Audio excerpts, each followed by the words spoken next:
that meant human figure, animal figure, any figure which they said was created by God and therefore could not be depicted. Now, this led to some pretty bizarre things, like, for example, if you had a mannequin in a shop, you would have to chop its head off, deforming traffic signals, but even going into the Kabul Museum and chopping off faces of statues which were 5,000 years old. So you would go into the Kabul Museum and you'd see all these incredibly old statues with their heads chopped off. And that was pretty depressing, I can tell you.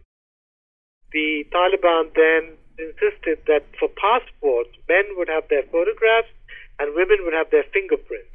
This was not allowed in many countries, obviously. Anyway, they allowed some studios to open, ostensibly to take passport photographs. And these studios then started taking clandestine pictures of young Taliban.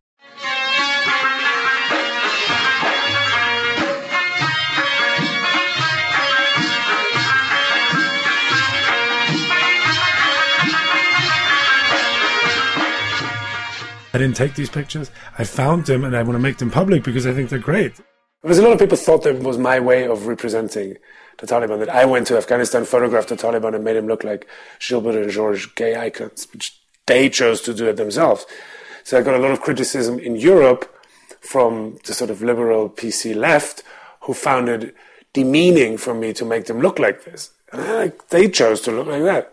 These images are very, very typical of the kind of pictures that people are taking today. People will go to a studio and the pictures will be very staged and there will be makeup and you'll brush your hair, do your turban.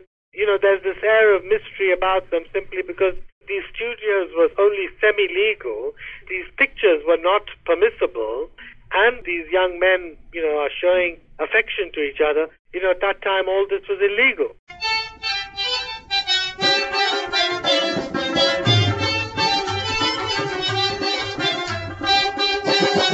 It was a couple of weeks after the Taliban were kicked out of Kandahar by the anti-Taliban alliance, supported by the Americans.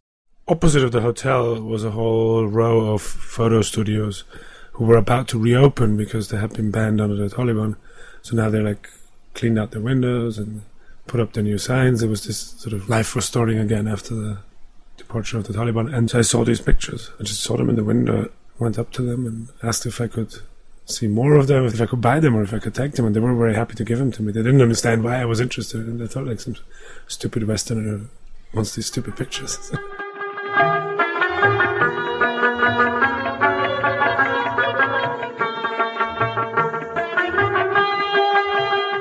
It's a very feminine culture. They're very effeminate with their whole black eyeliner and their little guns and their flowers and holding hands and everything.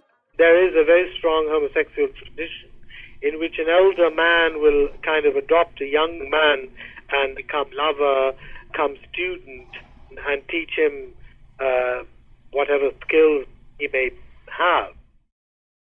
The Taliban leader, Mullah Muhammad Umar, attacked and killed a warlord who was keeping young boys as his concubines.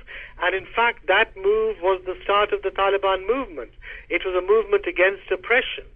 So one of the first things Mullah Omar did was to ban homosexuality. But in fact, I mean, given the sort of long-standing traditions of this in southern Afghanistan, this continued. But it was done very surreptitiously because the Taliban had very strict rules about it.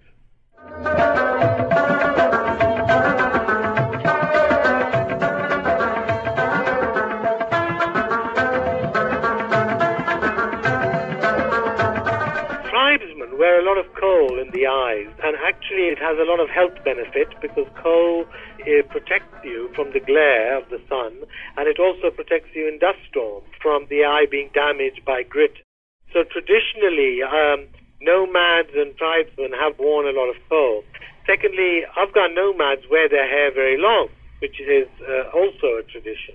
And thirdly, I mean, Afghans love having their pictures taken, and certainly if you remember the 1980s during the war against the Soviets, no Afghan would hesitate to have his picture taken with his gun and etc. And But they would always kind of try and do themselves up. They'd comb their beard, they'd comb their hair, they'd tie their turban properly. They were always very self-conscious, even in the 80s. And that tradition has continued.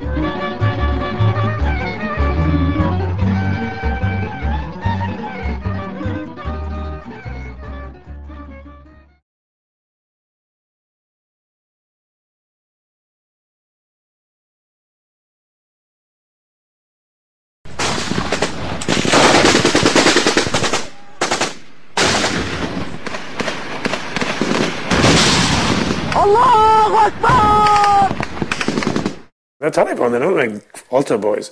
So they're pretty nasty people.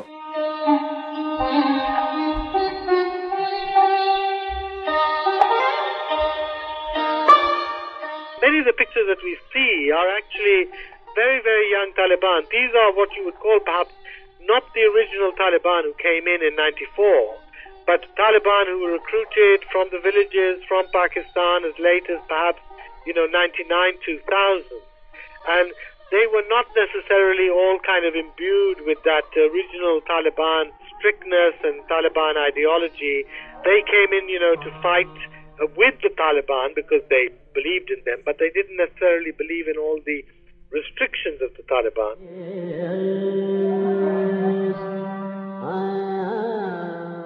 Photographers have done something very, very beautiful, maybe without being aware of it.